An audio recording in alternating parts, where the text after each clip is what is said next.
Welcome back everyone to more of our gameplay series of X4 Foundations. And when we were last together, we started putting together a plan for how we want to deal with the Xenon. We got some ships together, we started to put together a battle fleet, at least in its beginning stages, and let's take a look at where we are now with that. So if we hop out, and let's get rid of this because we don't need that. We'll go over to Hatikvah's Choice 1, because if you'll remember, our first goal was to stabilize this area over in Hatikvah's Choice 1, because this is where a lot of miners and traders are using this particular route in order to do a lot of business. Well, all of our ships are gone, except for one. One Katana survived. So we had 4 large ships from a couple of different factions, as well as about 40, I want to say, of the medium vessels. They're all gone, except for one Katana. Now, the good news is, we did a lot of destruction in that. There was multiple hours passed, and there was a lot of good work done by those ships. So I don't want to give you the impression that they were dead within the first 30 minutes, that the Xenon just came in, overwhelmed us, and it was a terrible thing. We killed multiple of the destroyers, the Ks, from the Xenon. We killed multiple of those. Of course, those have now despawned, so you're not going to be able to see those in the carnage here because an hour or more has passed in game time since all of that actually happened. But a lot of good work was done by our guys. Now you can see that Argon has come in. They've taken up the good fight. And kind of one of the fun parts of this game is that the more troops we put up here, the more ships and the bigger our battle fleet, the more the Xenon will attack with. So it's kind of like they're going to send a delegation over to, you know, be the menace that they are in the game. But if you only send over a few ships, then it's generally not going to be that big a deal. You might see one of the big destroyers every so often that will plant itself in this area. But when you put a huge battle fleet over here, they will start sending multiple destroyers and, of course, a lot more fighters and medium vessels as well. So it makes it kind of fun for me. So on one hand, we lost all of our ships, but on the other hand, it was actually really fun. I wish I would have been in a situation where I could have recorded some of it because I was spending a lot of time right over here in the middle of the fray, just watching the battle. That's one of my favorite things to do in the game, is to actually watch those space battles. But if we come out a little bit more, we are assembling a new fleet. So over here, we now have one Behemoth Vanguard. So I have bought one large ship. That's the only one we have right now. But you can see we've got some other guys coming in. And if we go under our property owned and our fleets, let's see if we can find it. So we have, where are you? There it is. The Behemoth Vanguard right here, one large ship, 21 medium vessels. So what I'm about to do is I'm about to send them over in this area. Now, how well will it go? Who knows? But what I can tell you is that we're going to do it and we're going to have some fun. Now, that's not the only thing we're going to do. We're going to get some more large and hopefully extra large ships as well, because my next step is, if we can stabilize this area, now that I have a better idea of what we're in for, if we can stabilize this area, I am going to put a defensive station right in this particular area. Now, it's going to be fairly expensive because of its closeness to the superhighways and the jump gates, but we're going to do that and try to fortify this area as best we can. For right now, it looks like Argon's doing pretty good, except for against the destroyer. They just don't have anything right now. They got mostly, it looks like, fighters. I see a few medium ships in there, maybe a large vessel or two, but for the most part, they don't have anything to compete with a destroyer, and neither do we. So, a couple of things we want to get done in today's video, and one of those is we want to purchase at least one large or extra large ship. Let's take a look. Now I'm going to come over to Antigone Memorial because this is where the best ships are. They're not the cheapest for sure, but this is where I believe our best bet at getting the quality equipment that we want can be had. So extra large, we're going to do a carrier.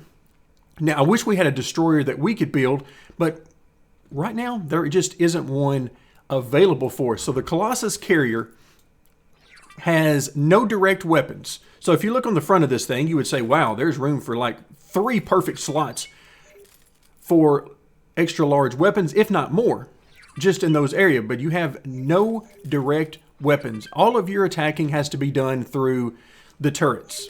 All right, so you've got 1 large turret and the rest are medium turrets. So that's not great. The one good thing, if we bring up the preset that I've already created, is you do have quite a bit of shield, which means that it can sort of tank things a little bit. Not to a large extent and not against destroyers and things like that, but it can attract attention from some of the ships and allow your other attack vessels to do some damage. That's the only saving grace. Now, if we come back out of that, this is going to cost us about 24 million. We can get some for less than that. But if we come back to the large, we get a destroyer. All right, and let's get the loadout here. Oh, we don't have a loadout, so we need to make one. So let's choose our large turrets. Our large turrets are going to be plasma. In fact, whoop, I need to go back. Let's see. Go ahead and do that. I'm going to do both of these as plasma instead of one as pulse, as I usually do.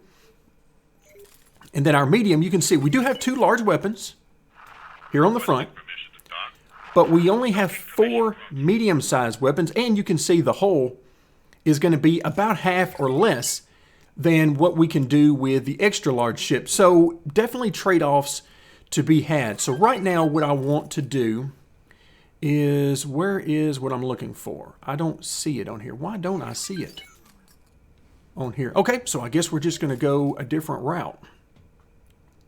We can go bolts or we can go plasma. I'm going to go plasma, and then of course our shield. And of course you guys that have been watching the videos, you know exactly what I'm looking for up here, and I just don't see it. The flag is not here, which is unfortunate. Very unfortunate. So I'm just going to go pure plasma on this thing. Because right now what we really want to see is the pricing and how that compares to a carrier. Okay, so now let's do the all around. Because if you look at the numbers here under the speed, acceleration, and so forth, there's really not a whole lot of difference here to speak of. So I'm going to go with the one that's a little bit cheaper. All right, so let's go, we'll go Mark II. Again, Mark III is way too expensive. And then we're going to go with Mark II on the shields. So not terrible, it's 138,000. But again, given what we just saw on the extra large ship, it is a far cry. The trade-off, once again, it does have the large weapons. They're only good against the large or extra large ships. Anything else is way too fast for these weapons to be of any use to you at all. Okay, so what do we want here? We want some repair drones. I'm not going to do any defense drones, just repair for the pricing model. And what else might we want? Well, we might want, I'm going to get, let's get 20 of the Mark II laser towers. That might help us out a little bit in a pinch. And then our Marines. Normally I put just a ton of Marines on these, but this time I'm just going to do 10, and then the rest will be service crew. And then our turrets, for now, are all going to be, let's just put them all on defend.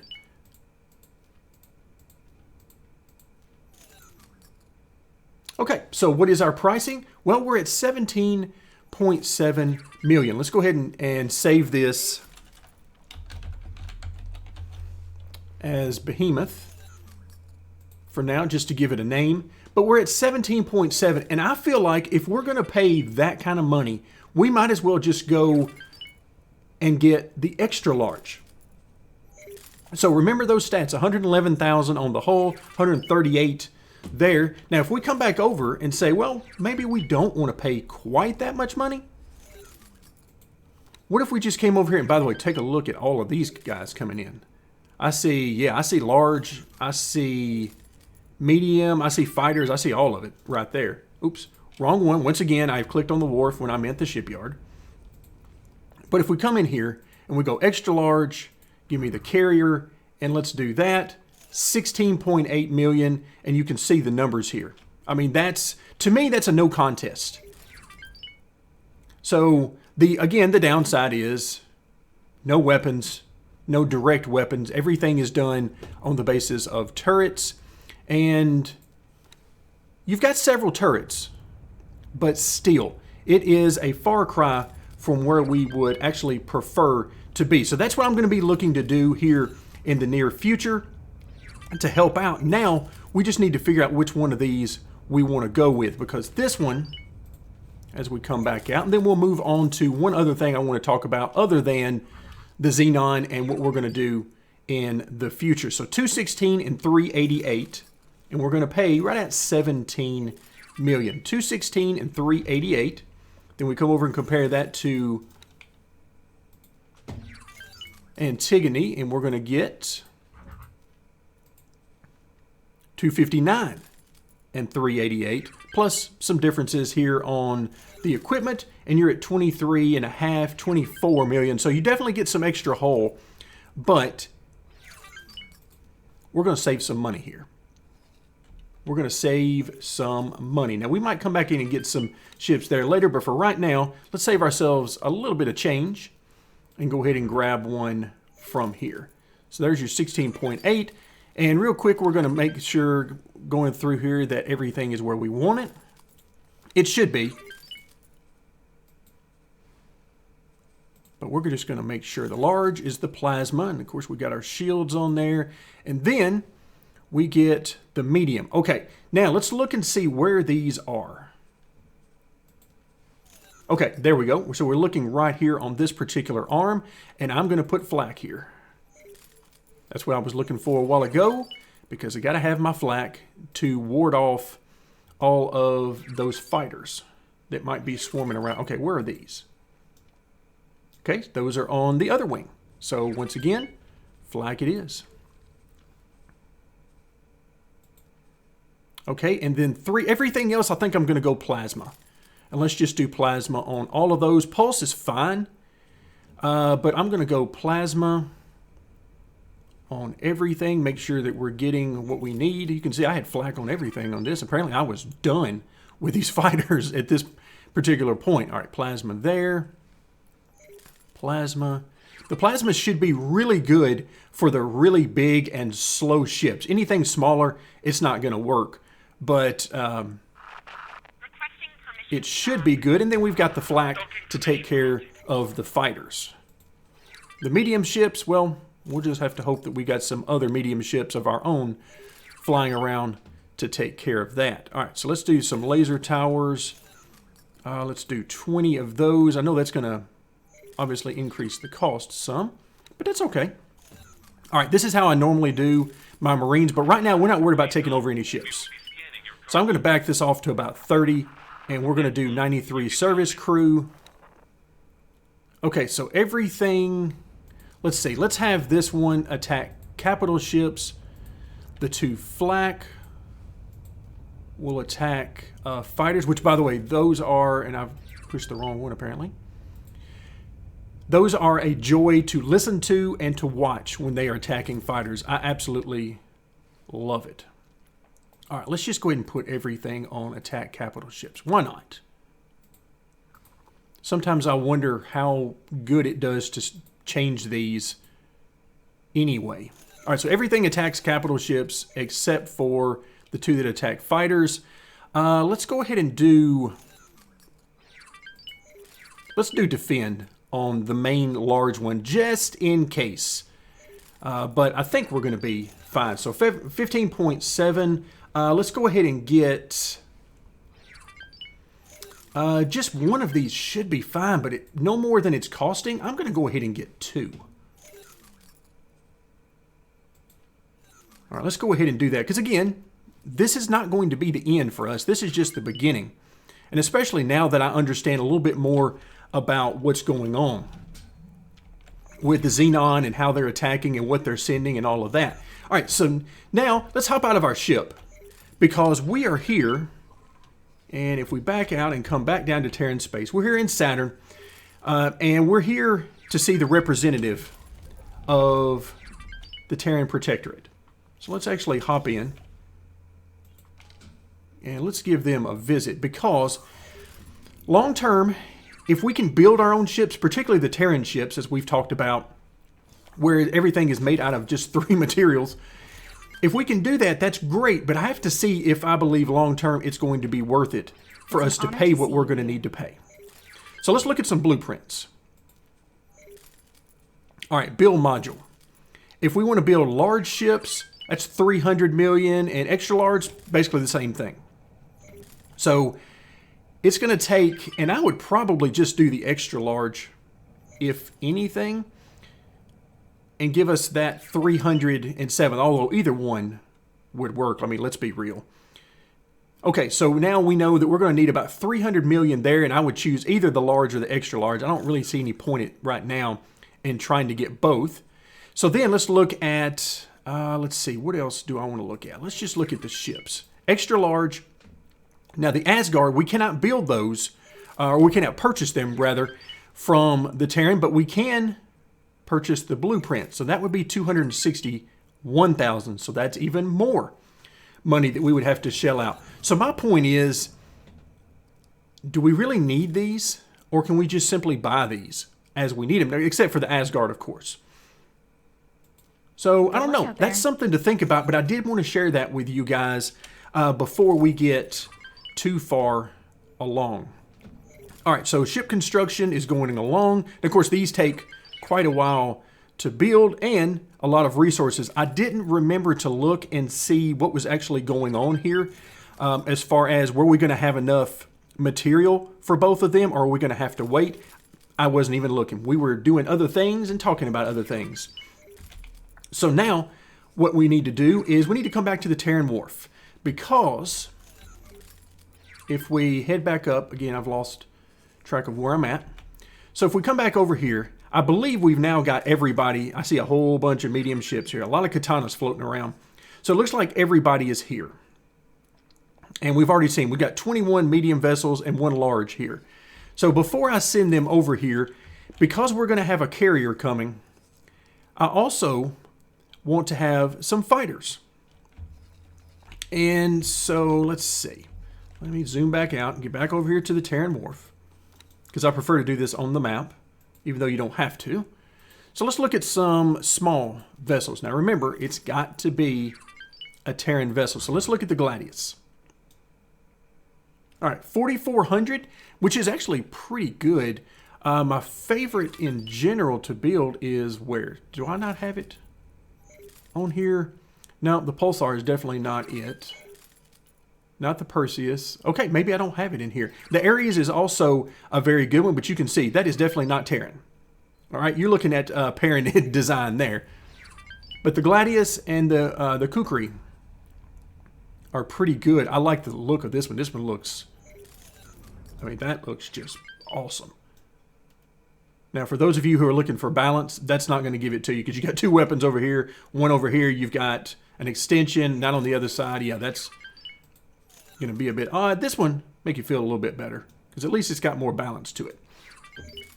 All right, I don't think I have a loadout for this one, so we need to put one together. Remember, everything has got to be Terran. All right, so I'm going to go Combat Mark II. Again, these guys are not all that fast. Okay, I'm going to go Combat with these. Let's see, we want the Combat Mark II thrusters. And then the shields, we want Mark II. Again, these things are, well, they're not as nice as I would prefer, but I think we're going to be in good shape. Now we're going to go with just Terran, which means that what we put on the front of this thing is going to be, we're going to do pulse laser on 1 and 4, and then on 2 and 3, we're going to go the protein barrage, which again is very similar to, and I don't see one up here. Yeah, there we go, the bolt repeater. It's essentially the Terran version of the bolt repeater. Now we do have the mass driver, which I'm tempted to put one of on there. But for right now, let's just leave those alone.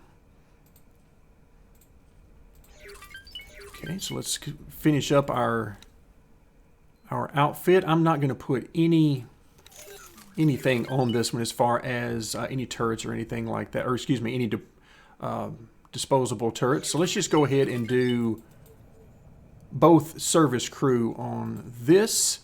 Okay, and so we got 2 minutes. Once again, I was still looking for the price up there.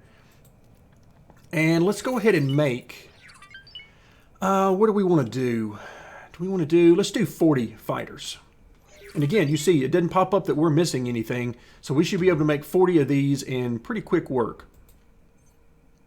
Okay, so we'll have 40 fighters coming out of there, and then with those, even though I don't like those ships in general as much as I like some of the others, particularly the Argon versions, we can make them, and we can make them pretty quick on our own. So that is worth a lot. So how far have we gotten today before we talk about the final thing on the list I have for today's video? Well, we are rebuilding our fleet, our battle fleet, and then we're going to send them over here. And then I am going to, somewhere over in here, I'm not exactly sure where, but somewhere over here I'm going to put a defense station. And hopefully that defense station will be good enough to thwart a lot of the Xenon activity. Not that we're going to stop putting more fleets over here, but it should give us a huge advantage if we can get enough firepower in there. So it looks like right now there's just pure carnage. Now folks, if you're over here with a salvage vessel, just make all your money. Make all your money. Now for me, the salvage, my guys kept getting killed. They would go to the absolute worst spots and get themselves slaughtered. So I just finally had to turn it off for a while and just say, okay, we'll come back to that at a later time. And of course, salvage is a big part of the new DLC, the Tides of Avarice, that will be coming out. Who knows? As I've said before, because of the way I'm recording these, the Tides of Avarice might actually be out before you actually see this video. So we'll see. But we're going to have plenty of time for salvaging, and it looks like a great place to build a salvage station is right over in here somewhere in Hatikvah's Choice 1. So that will be the plan. Now, the final thing I wanted to talk to you guys about today, to let you know sort of how things have been going. So if we pop back out and I show everything, all of our fleets, all of our unassigned ships and everything, what has been happening to me, and it's something that I've allowed to happen because I essentially haven't been really keeping up with it as I should have been, is we have been in a state where economically we were making nice money. But that was essentially only because we had our wharf that was going and it was making tons of money building ships for other factions. However, what I noticed when I actually started to document this was my trading and mining that was being done for profit was losing track. We were losing money on that operation because we had so many traders that were providing our wharf with money and resources. So we were actually losing money if you don't count in the wharf. So what I've started doing here recently, and you're going to get to see one of these real quick, is I've started creating additional fleets of, here's a fleet of 20 traders. You can see I haven't even renamed these bad boys because I've had so much going on. I've just left them as is. So I ordered 20 traders and I have them out and going. Once again, the Baldric is not my favorite ship for trading. It's slow and it doesn't quite have the stats I wish it did, but it's Terran and we can build a lot of them. So that's what I did. So I've got 20 of those, and then I built out another fleet here of 10. So that added 30 traders that are specifically about trading for profit. Then I've also got somewhere around here in this mess, I have a bunch of miners that I have added in. I see right here, new miners here. There are 8 ore miners. I've also added in some more silicone miners. I don't think this is actually the new one I did, but I've started adding back a lot more ships to our fleet that are existing solely to make us money to try to offset. Because what I would like to have is, at a minimum, that we're not losing money outside of the wharf. I want to at least tread water and then have the wharf provide a huge bonus on top of that. So that's what I'm striving for. But again, attrition over a long playthrough, we lose ships in any number of different ways, not the least of which is right here in this area of Hatikvah's choice. But that's going to do it for today. I am so much gathering so much enjoyment from this playthrough, and I hope you guys are enjoying it as well. Thank you so much for joining me, and stick around for more X4 Foundations.